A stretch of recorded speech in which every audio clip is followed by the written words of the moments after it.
আর্থিক খাতে শেখ হাসিনার পুরো শাসন আমল জুড়ে ছিল বানোয়াট পরিসংখ্যানের ছড়াছড়ি। অর্থনৈতিক দুর্বলতা ঢাকতে প্রবৃদ্ধি, রপ্তানি আয়, বৈদেশিক মুদ্রার রিজার্ভ, ঋণ খেলাপি, রাজস্ব আদায়, মূল্যস্ফীতি সহ সব সূচকেই করা হয় পরিসংখ্যান জালিয়াতি। বানোয়াট পরিসংখ্যানের উন্নয়ন গল্পে প্রতারিত হয়েছে বিশ্বব্যাংক, এশিয়ান উন্নয়ন ব্যাংক সহ দেশি বিদেশি বিভিন্ন গবেষণা সংস্থা ও উন্নয়ন সহযোগীরা। দর্শক, আমার দেশের আজকের আয়োজনে যুক্ত আছি আমি আরমান মুজাহিদ। চলুন বিস্তারিত জেনে নেওয়া যাক।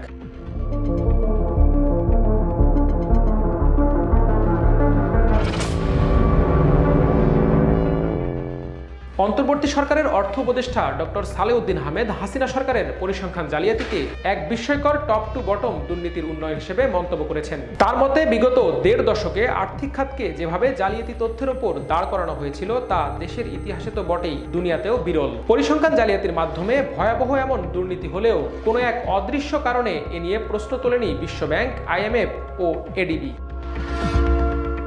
ঠিক একইভাবে দেশে যারা সরকারের দেয়া তথ্যের উপর ভর করে বিভিন্ন গবেষণা কর্মকাণ্ড চালিয়েছেন তারাও ছিলেন নীরব। এই নীরবতার পেছনে হাসিনার চতুরতা ও ভিন্ন পথে তথ্য প্রাপ্তির সুযোগ না থাকাকেও যৌক্তিক কারণ বলে দাবি করেন অর্থনীতিবিদ ও গবেষকরা। বানোয়াট পরিসংখ্যান সাজিয়ে দেশের অর্থনীতিকে ফুলিয়ে ফাঁপিয়ে দেখানোর মূল কারিগর ছিলেন হাসিনার সাবেক পরিকল্পনা মন্ত্রী লোটাস কামাল, হাসিনার অতি বিশ্বস্ত সালমান এফ রহমান এবং বাংলাদেশ ব্যাংকের সকল গভর্নর। এদের সঙ্গে গড়ে উঠেছিল আর্থিক খাতে ডাটা কেলেঙ্কারির এক সিন্ডিকেট। ব্যবসায়ী ও অর্থনীতিবিদরা বলছেন, হাসিনার শাসন আমলে রাজনৈতিক জালিয়াতিতে জড়িয়ে পড়েছিল গোটা দেশের পরিসংখ্যান। ফলে পঞ্চবার্ষিকী পরিকল্পনার সঙ্গে মিল রেখে দেখানো হতো বানোয়াট প্রবৃদ্ধি, কিন্তু সামষ্টিক অর্থনীতির সঙ্গে কোনো মিল ছিল না পরিসংখ্যানের। মূলত রাজনৈতিক কারণে এবং দেশের অর্থনীতিকে ফুলিয়ে ফাঁপিয়ে দেখানোর জন্যই পদ্ধতিগত পরিবর্তন এনে সরবরাহ করা হয় বিকৃত পরিসংখ্যান।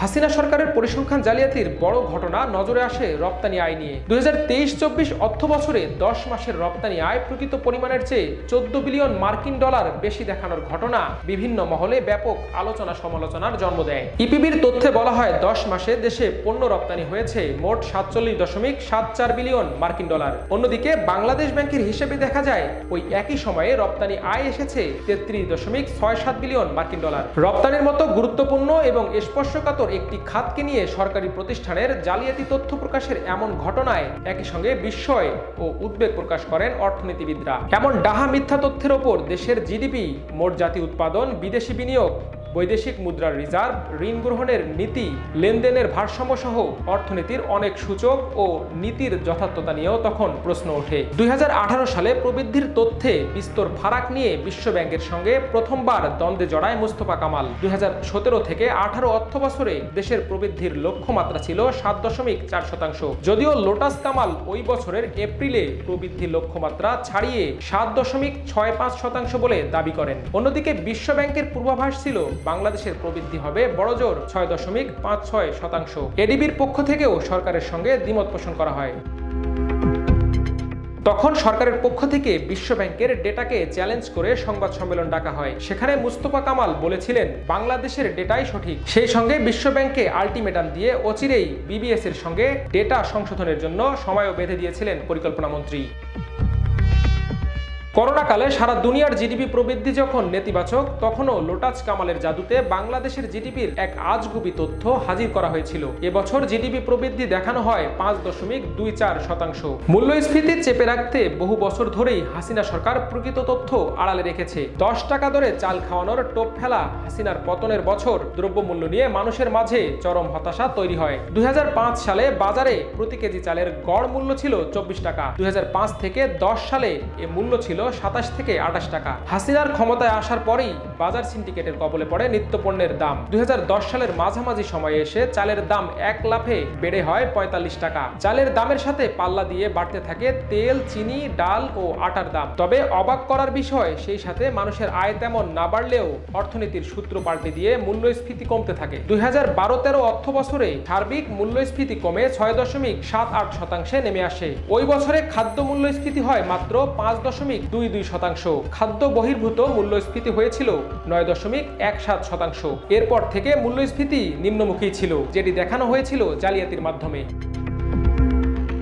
মানুষের গড় আয় নিয়েও ডাহা মিথ্যাচার করেছে হাসিনার সরকার। বাংলাদেশে গৃহস্থলী আয় ও ব্যয় সমীক্ষা 2022 প্রতিবেদন অনুযায়ী 2010 থেকে 2022 সালের মধ্যে 12 বছরে গড় গৃহস্থলী আয় 11,479 টাকা থেকে বেড়ে 32,422 টাকা দেখানো হয়। তবে পরিসংখ্যান ব্যুরো সংশ্লিষ্টরা বলছেন এর সাথে বাস্তবতার কোনো মিল নেই। মিথ্যাচার হয়েছে দারিদ্রতা নিয়ে। হাসিনার চাটুকাররা দাবি করেছিলেন বাংলাদেশে গরিব মানুষ প্রায় বিলুপ্তির পথে। তাদের সাজানো পরিসংখ্যান বলছে 2010 থেকে 22 সালে দৈনিক $2.15 নিচে বসবাসকারী লোকের সংখ্যা 18.2% থেকে 5% নেমে এসেছে, অর্থাৎ প্রতি 5 বছরে প্রায় 5% হ্রাস। তবে পরিসংখ্যান ব্যুরোর সংশ্লিষ্টরা বলছেন এর কোনো ভিত্তি নেই। এভাবে সাজানো তথ্যের মাধ্যমেই পরিচালিত হয়েছে অর্থনীতির মূল প্রাণ ব্যাংকিং খাত। ব্যাংক খাতে ঋণের নামে হাজার হাজার কোটি টাকা লুটে নেওয়ার পরও খেলাপি গ্রাহকের সেই ঋণ গোপন রেখেই কৌশলে একই গ্রাহককে দেয়া হতো নতুন ঋণ। তথ্য জালিয়াতির এই প্রক্রিয়ায় ধামাচাপা দেয়া ব্যাংক খাতে খেলাপি ঋণ এখন 2,11,391 কোটি টাকা। এই খেলাপি ঋণের 1,88,910 কোটি টাকাই হাসিনার পতনের বছরের। ব্যাংকিং খাত সংশ্লিষ্টদের মতে প্রকৃত খেলাপির পরিমাণ অনেক বেশি। রিজার্ভ নিয়েও জালিয়াতি করেছে হাসিনার আওয়ামী সরকার। $45 বিলিয়ন রিজার্ভ দেখানো হয়েছিল কাগজে কলমে। আর্থিক খাতের গবেষণা প্রতিষ্ঠান পলিসি রিসার্চ ইনস্টিটিউটের গবেষণা পরিচালক ডক্টর বজলুল হক খন্দকার বিগত হাসিনা সরকারের বানোয়াট পরিসংখ্যানকে সম্পূর্ণ রাজনৈতিক উল্লেখ করে ভবিষ্যতে এ ধরনের ভয়ঙ্কর তথ্য জালিয়াতি রোধে বাংলাদেশের পরিসংখ্যান ব্যুরোকে একটি স্বতন্ত্র প্রতিষ্ঠান রূপ দেওয়ার দাবি করেন। তার কাছে প্রশ্ন করা হয়েছিল পরিসংখ্যান জালিয়াতি যে রাজনৈতিকভাবে হচ্ছে তা জানার পরেও আপনারা নীরব থাকার কারণ কি ছিল? উত্তরে তিনি আমার দেশকে বলেন, বিগত 1.5 দশকে আর্থিক খাতের পরিসংখ্যান নিয়ে যা হয়েছে তার সবই মনগড়া ও বানোয়াট। সেখানে যেমন বিশেষজ্ঞদের মতামত উপেক্ষা করা হয়েছে, তেমনি সাজানো তথ্য তৈরিতে ছিল কঠোর নজরদারি। হাসিনার বানোয়াট পরিসংখ্যান বিষয়ে প্রথমবারের মতো বিশ্বব্যাংক ও এডিবিকে সতর্ক করেছিলেন দৈনিক আমার দেশ সম্পাদক। 2020 ও 23 সালে আমার দেশ সম্পাদক ডক্টর মাহমুদুর রহমান এ নিয়ে বিস্তর তথ্য তুলে ধরে বাংলাদেশের প্রধান 2 উন্নয়ন সহযোগী বিশ্বব্যাংক এবং এডিবিকে চিঠি দিয়েছিলেন। বিশ্বব্যাংক দায়সারাভাবে চিঠির উত্তর দিলেও এডিবি ছিল চুপ। এই প্রতিবেদকের কাছে চিঠি প্রাপ্তির কথা স্বীকার করে ঢাকায় বিশ্বব্যাংকের senior external affairs officer Mehrin Ahmed Mahbub জানান, তাদের হাতে 2023 সালের 11 অক্টোবর একটি চিঠি এসেছিল সাউথ এশিয়ান পলিসি ইনিশিয়েটিভের পক্ষ থেকে। ওই চিঠিতে বিশ্বব্যাংকে বাংলাদেশের আর্থিক খাতের ভয়াবহ দুর্নীতি ও পরিসংখ্যান জালিয়াতির কথা তুলে ধরা হয়। মেহরিন আহমেদ বলেন, ওই চিঠি প্রাপ্তির একদিন পর 12 অক্টোবর বিশ্বব্যাংকের পক্ষ থেকে জবাব পাঠানো হয়। পরিসংখ্যান জালিয়াতির সুস্পষ্ট তথ্য তুলে ধরা 2023 সালের 11 অক্টোবরের সেই চিঠির একটি কপি সংগ্রহ করে দেখা যায় সেখানে 7টি বিষয়ে বিশ্বব্যাংককে ব্যবস্থা নেওয়ার কথা তুলে ধরা হয়। এর প্রথমটি ছিল অর্থনৈতিক পরিসংখ্যান জালিয়াতির বিষয়। হিসাবের গড়মিলের বিষয়ে বিশ্বব্যাংকের দৃষ্টি আকর্ষণ করে মাহমুদুর রহমান লিখেছিলেন, বাংলাদেশ ব্যাংকের বর্তমান পরিসংখ্যানে বিশাল গড়মিল রয়েছে। রপ্তানি, আমদানি, রেমিটেন্স এবং বিদেশি মুদ্রা হস্তান্তরের বিষয়টি সঠিক নয়। উদাহরণস্বরূপ বাংলাদেশ ব্যাংক এবং রপ্তানি উন্নয়ন ব্যুরোর রপ্তানি আয়ের তথ্য মিলছে না। অর্থ পাচারের বিষয়ে বলা হয়েছিল শেখ হাসিনা ও তার অলিগার্করা গত 15 বছরে রাষ্ট্রের কোষাগার থেকে কমপক্ষে $100 বিলিয়ন বিভিন্ন দেশে এবং নিরাপদ জায়গায় পাচার করেছেন। রূপপুর পারমাণবিক বিদ্যুৎ কেন্দ্র এরকম বহু জাতীয় দুর্নীতির একটি উদাহরণ।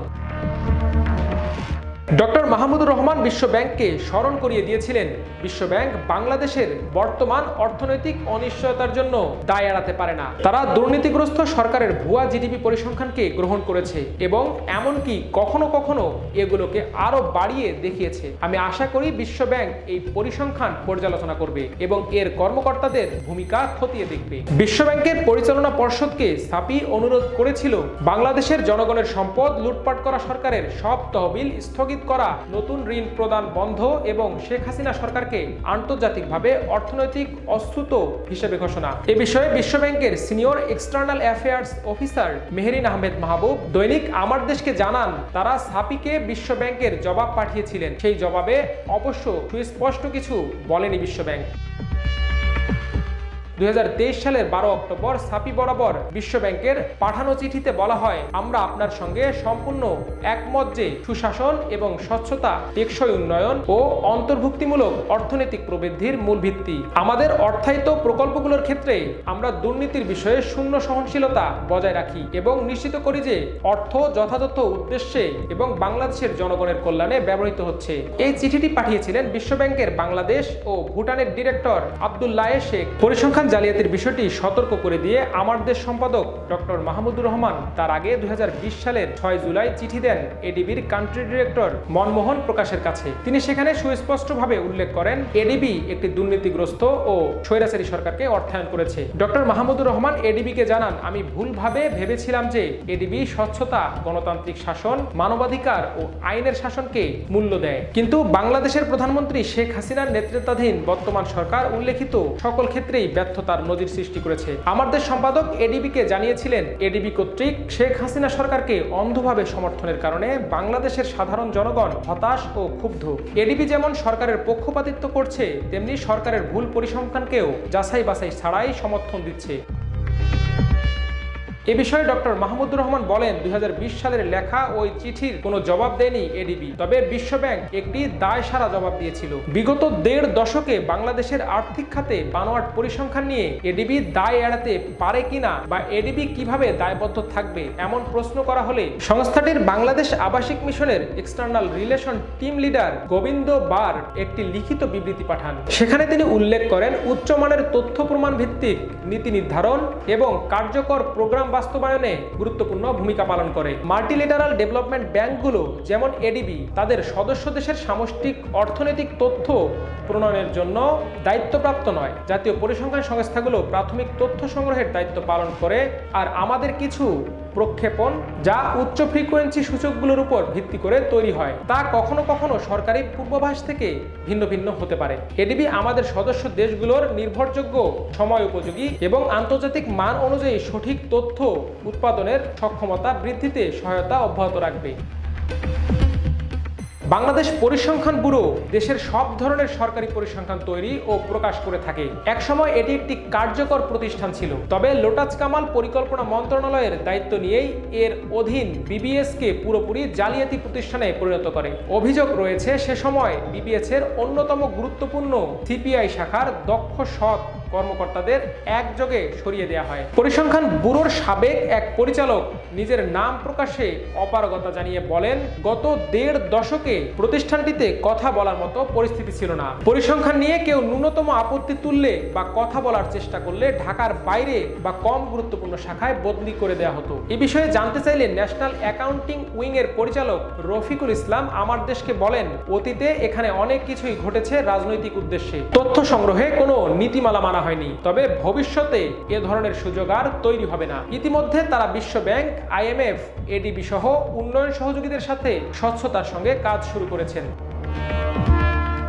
আন্তর্জাতিক মানদণ্ডের বাইরে যাওয়ার আর কোনো সুযোগ নেই বলেও তিনি জানান। পরিসংখ্যান জালিয়াতি নিয়ে অন্তর্বর্তী সরকারের অর্থ উপদেষ্টা ডক্টর সালেউদ্দিন আহমেদ আমার দেশকে বলেন, মূলত একটি দেশের মোট দেশজ উৎপাদন বা জিডিপি থেকে শুরু করে অর্থনীতির বিভিন্ন সূচক নির্ধারণ এবং অর্থনৈতিক নানান নীতি ও পরিকল্পনা প্রণয়নে পরিসংখ্যান সবচেয়ে বড় ভূমিকা পালন করে। তবে হাসিনা সরকার পরিসংখ্যান জালিয়াতি করে দেশের জনগণের সঙ্গে প্রতারণা করে গেছে। হাসিনা সরকারের পরিসংখ্যান জালিয়াতির কারণে দেশের প্রকৃত রপ্তানি আয় নিয়ে ধোঁয়াশা ছিল বহুদিন ধরেই, তবে রপ্তানিকারক এবং ব্যবসায়ীরা সরকারের সুবিধাভোগী হওয়ায় নীরব থেকেছেন। বিভিন্ন ব্যবসায়ী সংগঠনের প্রতিনিধিরা এখন গা ঢাকা দিয়েছেন, তাই ব্যবসায়ীদের শীর্ষ সংগঠন FBCCI, BGMEA, BKMEA সহ নেতৃত্ব স্থানীয়দের সঙ্গে কথা বলা যায়নি। তবে বর্তমানে BKMEA এর সভাপতির দায়িত্ব পালন করছেন মোহাম্মদ হাতেম। তিনি আমার দেশকে বলেন, আমদানি রপ্তানি সহ বিভিন্ন খাতে তারা দীর্ঘদিন ধরেই তথ্যের বড় জালিয়াতি দেখে আসছেন, কিন্তু তাদের বক্তব্য বিগত সরকার আমলে নেয়নি।